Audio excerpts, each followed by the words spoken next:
Good morning.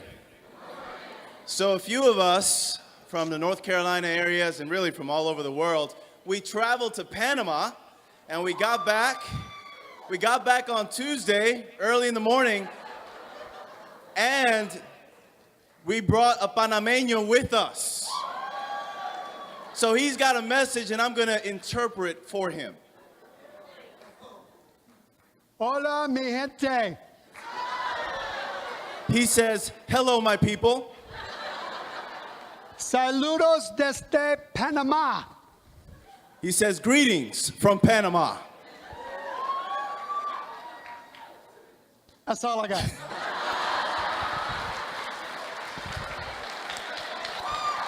You gonna say anything? Hey, are you gonna talk a minute? Are you gonna say anything? No, just okay.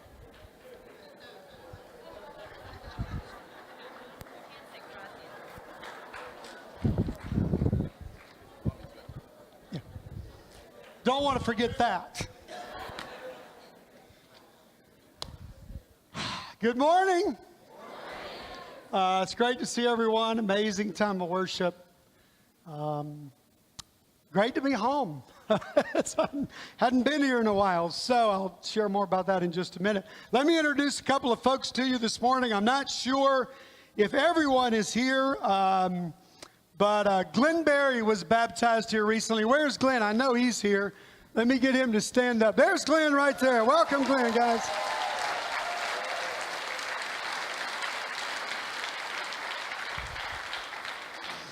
Takara Cooper has moved in from Chicago. Is she here this morning? There she is right there. Okay. Welcome. Moving from the cold lands of Chicago down to the south. So let's see. Yesterday, there was a very special wedding. You know, when two kids grow up in the church, it's kind of a cool thing in that the Jones-Digsby wedding was yesterday. I heard it was amazing.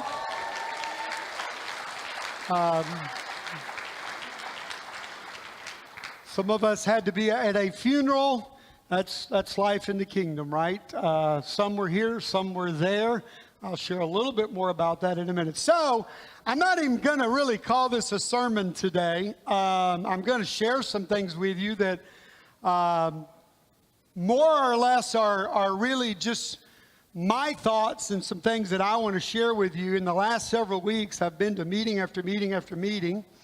Started out with the Africa Missions Association meeting, 2 or 3 days of meetings there of how we partner together to work in Africa together. Some great meetings. They aren't always the easiest because we do vary in our opinions as to how things ought to be done and when they ought to be done, etc. And then, as John was sharing, we left and we went to a leadership meeting where some decisions were being made about how we as a family of churches move forward. Many of you have read some of that. It sort of came out, if you've been following it, that we would work a little more regionally than we would globally, and that our leadership would be more in those regions than it would be some global type leadership. Several other decisions were made. You can go read about those. And then following that, we had a conference for leaders. And that's always good for preachers to get preached at and learn from one another, see what we're studying. And then we followed that with the Central America Conference. And so it was obviously great to travel with John and McDowell. We had a blast. We had a lot of fun. We learned. We talked. They translated, which was very helpful for someone who speaks zero Spanish, as I'm sure you can tell, so don't worry about that. But love you guys. Fantastic trip. John will share a little bit more. I've titled this, and don't read too much into the title, but the title is Not on My Watch. Now, I don't want that to sound threatening or authoritative, okay? It's not on. It's more, there are times when you think, you reflect, you're taught, you have to stop and you have to remind yourself of your own convictions, your own goals. So when I say that, we've been here 21 years at Triangle. Hard to believe. Don't know how many more years we'll be here. Hopefully many, doing whatever God needs us to do. But as you get a little bit older, you do start thinking ahead and going, okay, where will we go in the next few years? How many ever years God gives us, and God gives us to do whatever He wants us to do. But you start thinking ahead and you start thinking, what are we going to leave this next generation? And as you watch and you look at things, sometimes you see things that are going a direction and you go, no.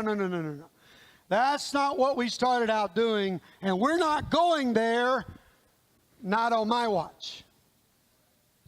And I'm just going to share some things that hopefully will help you. It will help you understand maybe me a little bit better about some of these things. I'm not speaking for our whole leadership, so if I say something stupid today, then they can get up and just say, see, it was just him. But I do think it's good for us. And I want to encourage you. Maybe you would think through some things on your own to go, and you know what I mean by not on my watch. That means no, not while I'm doing what I'm doing. That's not going to happen. And those are important things for us to know. And so in reflecting on a lot of the things that we heard and learned and experienced and partnered with, I want to share three things this morning. The first two are very closely related, but I thought it would be better to keep them separate. The first one that I'm reminded of is this: family is important. Starting from day one in the garden, as God created man and woman, He put them in families. There is a reason for that. It's the way God wired us. And then He took families and put families together and created a nation, and a nation that He would call His own, but it was a collection of families. And I believe those things were forerunners to the church. The Bible calls us God's household, God's family. And so this idea of family was in God's mind from day one. And it's very important. And I know if I said this morning, hey guys, our families are important, I believe everyone in here would amen that. Maybe I should try that. Guys, our families are important. You know that. But there's another family that is important. And that's our spiritual family. And it's just as important, if not more important, than our physical families. Some of you have not had the fortunate thing to happen in your life where you grew up in a really tight, loving family. This is the only family you got. The Bible does say God sets the lonely in families.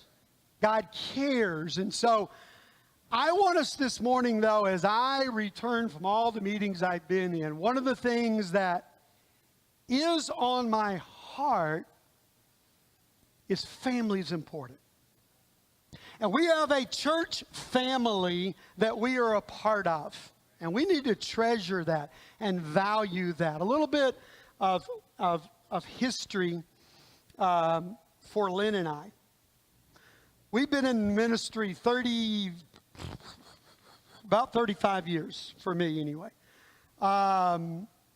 Started out in some churches, and as I've told you the story before, got fired 3 times. very early in the ministry, started a little house church in Lakeland, Florida. That church grew. It did great. We were getting help from some old friends from the college we went to say, you know what? We've kind of done this now 3 times. It hasn't gone well. We've heard about some things you guys are doing up there in New York City, and we'd love to learn from you, and we'd love to learn more and be a part of that. And we did that, and then there came a point where we said, you know, it'd be good if we went somewhere and just got on, boots on the ground and could stay and walk with somebody who could teach us and disciple us and help us to be better in the ministry. We sold our house in Lakeland, Florida, and we lived off the proceeds of that house and supported ourselves for several months in the ministry in Orlando, Florida. We stayed there about 2 years and led the church planting to Jacksonville, Florida. Stayed there about little less than 3 years. Moved to Nashville, Tennessee for about 9 months. Then led the church in Birmingham, Alabama for almost 3 years. Then came here to Triangle.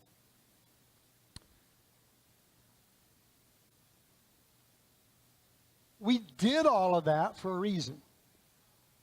Because we found a group of people that we said, we have a mission in this world and we want to go into the world. And there was a reason we started those churches. And those people are my family.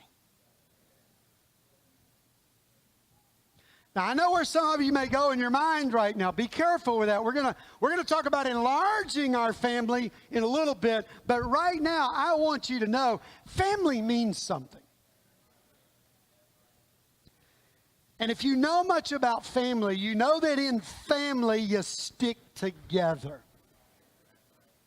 Now, it doesn't mean we don't have our differences. It doesn't mean that we don't make some mistakes with one another. It doesn't mean that we don't have our challenges and our opinions and a lot of other things. But last time I looked, you got that in your family at home too, don't you? But you don't leave. You don't go anywhere because that's your family.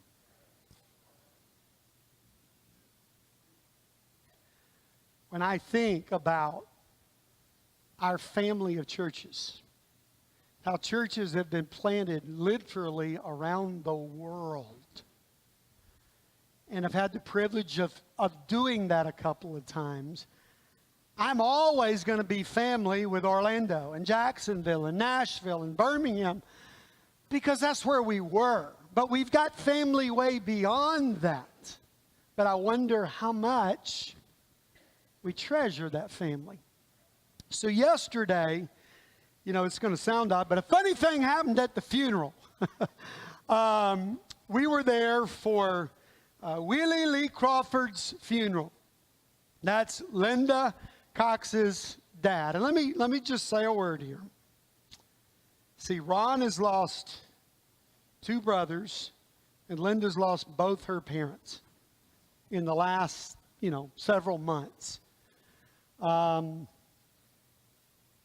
Pray for them. That's not easy to go through. That's a lot. We had dinner the other night with Guy Hammond, and of course Guy just lost his wife, and I believe I saw Al. I did see Al Baird back there. Welcome, brother. Right there, there's Al Baird, great brother of so many years. Amen. And I know Al lost Gloria here recently. We're getting a little older. Folks are going through a lot. That's the time we need to be there for them and lift them up. At the funeral yesterday, as the minister stood up, he said, "We're here today to celebrate the homegoing of Willie Lee Cox." And everybody kind of went, that's not who we're, that's not, his name is Willie Lee Crawford. And he said Willie Lee Cox. And, there were a couple of murmurings, and then somebody, and little chuckles and laughs started, and somebody yelled it out up to him, and they said, Crawford, Crawford, and he was like, oh my, and then he stood there a moment, and he chuckled a few times, he corrected himself, and then in a moment when he got back up, somebody said something, he said, I didn't make a mistake. He said, anybody knows these people, knows that the Coxes and the Crawfords are all one big family. There you go. Can that be said about us and our relationships with our family of churches around the world? I think we do a pretty good job in North Carolina. I do. We're tight, we're close. We'll leave next week to go spend a week together, as we do every year.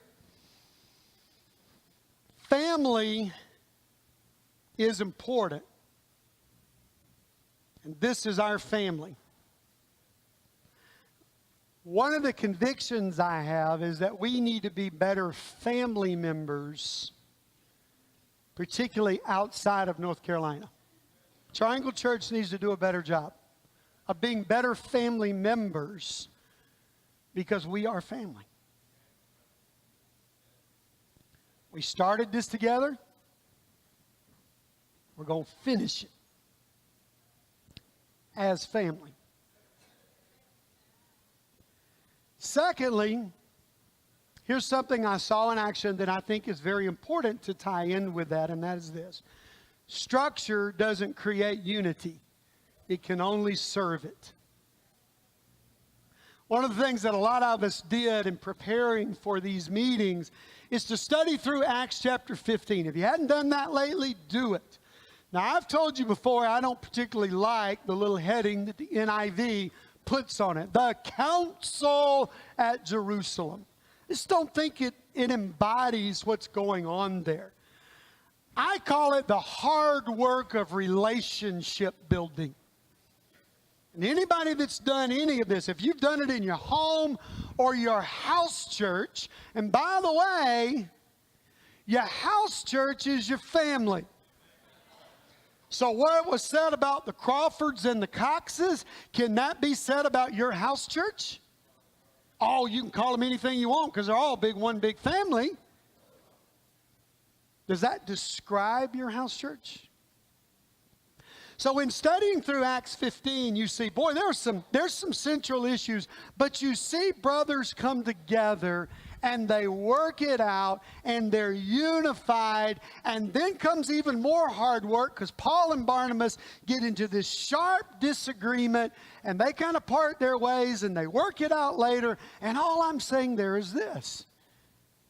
Structure is never going to create unity. It always comes back to the hard work of relationship building.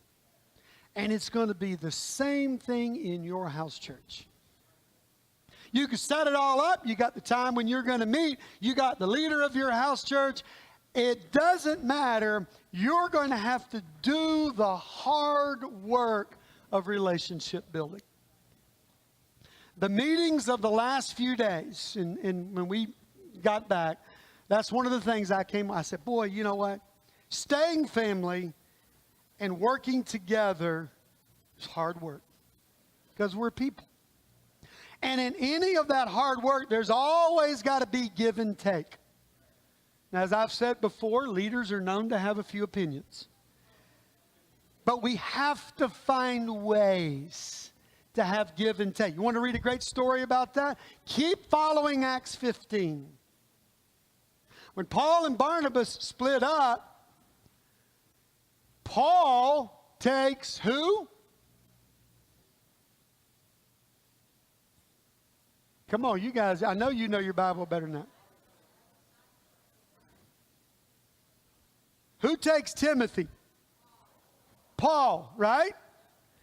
And what does Paul tell Timothy he needs to do? Yeah, thank you. Do you think circumcision was on Timothy's bucket list?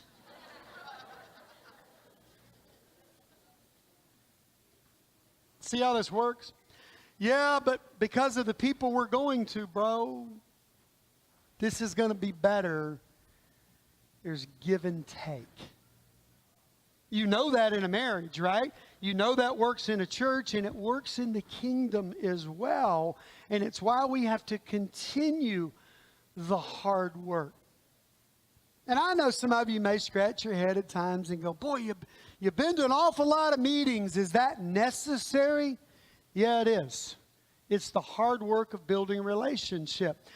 Someone said, well, why in the world are y'all going to Panama? That's a good question. There are differences of opinion about that. But you know what we have realized, and we do this with our Africa Missions Association meeting, we move it around and we want to get it out of the United States. Did you know, by the way, that in our fellowship of churches, we have more churches outside the U.S. than we do in? That's a good thing, right? So why are we always hosting? We shouldn't. So it means that we got to get on an airplane and go someplace and say, you know what, we're coming to your country, your home, because we're family and because we're forging the hard stuff to build relation. There's nothing like getting somebody in your home. It's like John Kalaha said in Nairobi. He said, Rick, you're never really in my family till you've been in my home. And that's what we're trying to do, but it's more of the hard work. We can do more together than we can do apart. Now let me go to something that might be sensitive to a few of us, and you need to understand this in this whole idea of family and structure, and that is there is a big difference in self-governance and independence. I am a believer in self-governance. It's what I see in my Bible. I see elders, I see evangelists, I see deacons, and I see them leading a particular location in church. I see them having influence on other churches. We've worked very hard in North Carolina to help along all the different churches that we've planted in North Carolina. You know, sometimes it's just good to back up and go, isn't it great to be a part of a family of churches that out of this church, we planted the church in Fayetteville. And we planted the church in Greensboro. And we planted the church in Wilmington. And we planted the church in Jacksonville. We've planted a church in Boone. Did I miss somebody? I knew I was having a brain cramp right there. I'm like, and we planted the church in Asheville. Lynn and I and the Fullers will leave for Asheville this afternoon, right after church, to go spend about 3 days over there to work on some relationship things, to work on a plan to help them be self-supporting, to get the church moving and growing, and we are thrilled to have the Sherwoods leading that church. By the way, John Sherwood will be preaching here next Sunday morning. Great treat. John's a wonderful brother. It's about relationship building. And we're very careful to say, hey guys, we don't dictate and lead all of North Carolina. We can help you. We can partner with you. But some of us have really got to get this on right. Because you're a little nervy. You get a little twitch when we start saying things like, but we don't want to be independent. Well, we don't. We want to be self-governing, but we want to be totally connected and not independent. We need to work together. Independence is, hey, we're doing our own thing and you just leave us alone. That was one of my convictions coming away from our meetings together, is we got to do a better job of being good partners. You don't do that, I believe, by structure. You do it by investing deeply in relationships where there is trust and love for one another to go. But God's mission, which is going to be our last point, is much, much more important. So if you need to study that out and think that through. There is a huge difference in those two things. You can be self-governing and still be amazingly unified. But if you're going to be independent of everybody, you can't be unified. Last one is this. The mission is still the mission. I know that doesn't sound brilliant.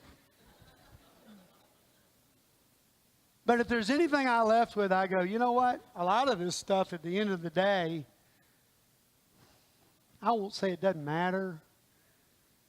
But what matters is why we started in the first place.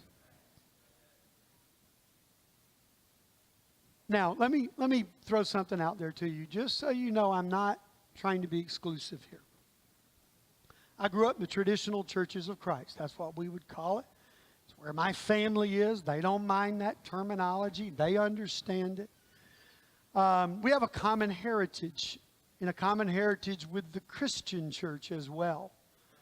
There's a group of leaders from all three of those groups that have been meeting together and are working hard to come back to say, you know what? We have a common heritage, but here's the part that excites me. It's not just people saying, let's enlarge our family, but it's the subject matter. It's the topic that excites me.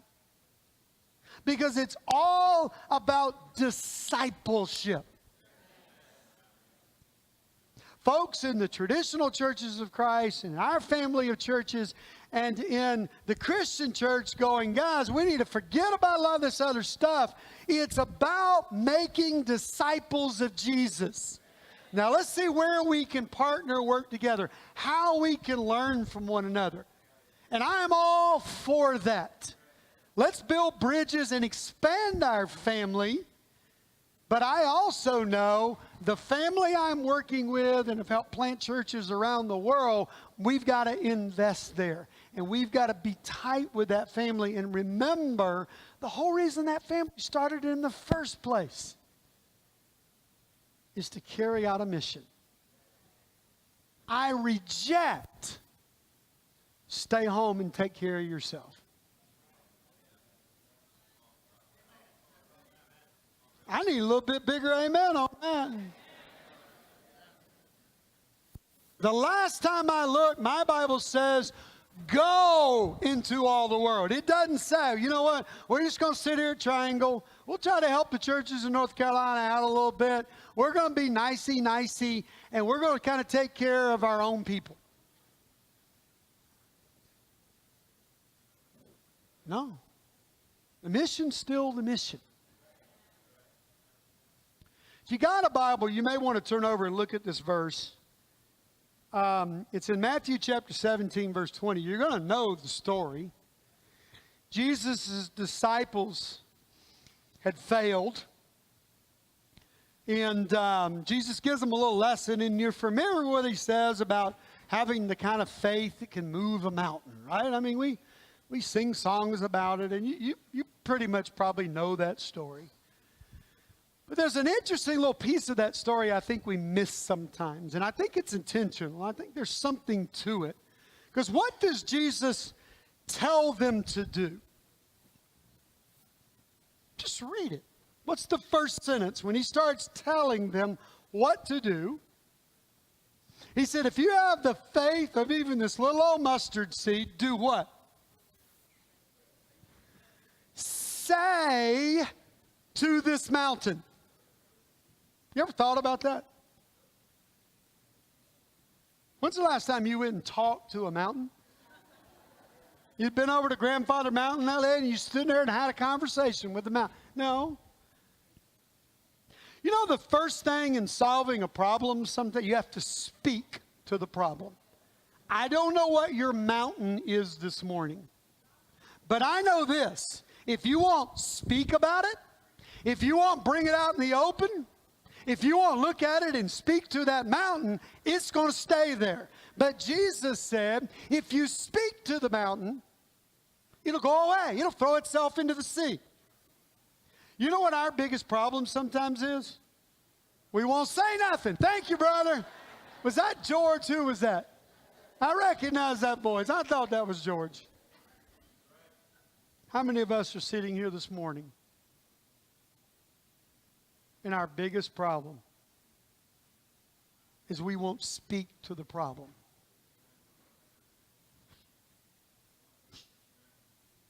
Don't anybody know. Don't anybody know you're addicted to porn. Don't speak about it. Don't let them know you're addicted to drugs or alcohol or your marriage is a shambles. Whatever it is, you're sitting there, and the first thing Jesus says, well, I know you failed, but you just need a little faith, but you're going to have to speak to the mountain. So let's speak to the mountain for a minute, okay? In our fellowship of churches, here's kind of a funny oddity, I guess. In our fellowship of churches, until about 1.5 years, 2 years ago, we weren't growing, hadn't grown for, 5, 6 years. And I'm not a statistician and I don't know all these totally accurately, but listening to other guys, I got a pretty good idea. Funny thing is, in that period of time, in that 5 or 6 years, as a church, we were growing about 6 to 9% every year. It's like, cool, we're just, amen. Now, in the last couple of years, in our family of churches, we're back a little bit on the growth path, and guess where we are? Flatline. Kind of funny how things come and go, don't they? None of us got it all figured out. But here's my point. We got to speak to the mountain. Okay? I mean, you gotta, the elephant's in the room, you gotta go, hey, there's an elephant. All right? Doesn't take a genius, but sometimes we don't want to truth tell. And the truth telling is, we're not about the mission, me included, the way I need to be. Sometimes I let travel be an excuse. I'm gone all the time. I've been here, there, yonder, this meeting, that meeting, meetings that are important. But what is the point? The mission is still the mission. You're not going to change, repent, do better until you speak to it, till you look in the mirror and you go, you're not really about the mission. You're not sharing your faith.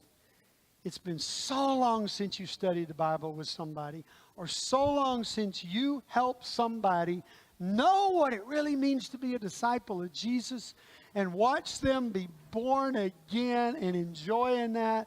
And unless you're willing just to go, you know what, bro, you're right. I'm not going to fight you on that. Then it's not going to change.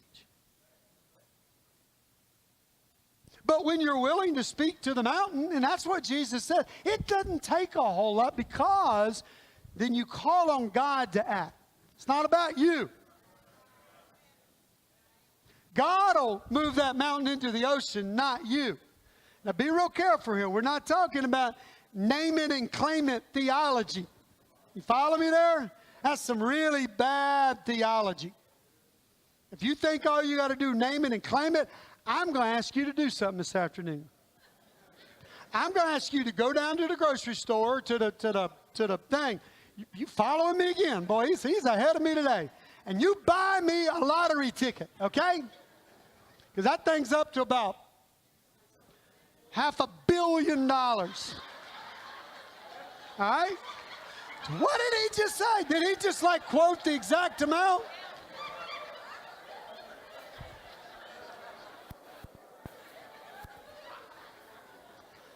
So all I'm saying is, if all it is to use name it and claim it, please go name it and claim it. And then I'm going to do you a favor and let you reverse tithe. You follow that? 90% to the church. We're going to plant churches all over the world. And you can keep 10%, all right? Then you'll know how God feels.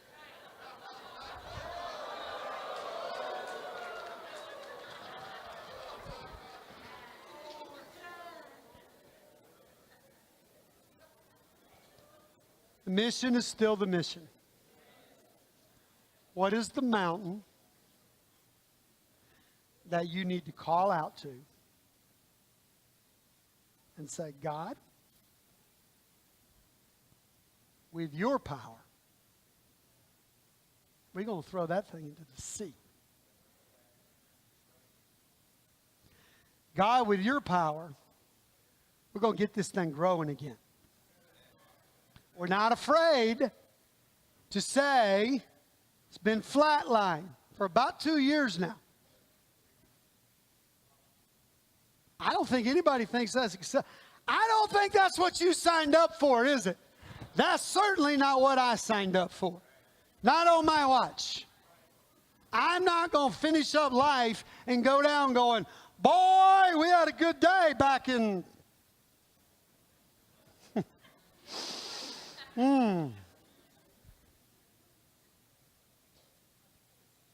Mission's still the mission. How about on your watch? Maybe you want to add to that list. Maybe there's something you need to put down on that list today and go, no, not on my watch. The number one thing for our house churches, make disciples. Number one thing for Triangle Church, make disciples. We're going to preach it. We're going to talk about it. Ask about it in the fellowship. If we can't say, bro, did you share your faith this week? Something's wrong. Speak to it.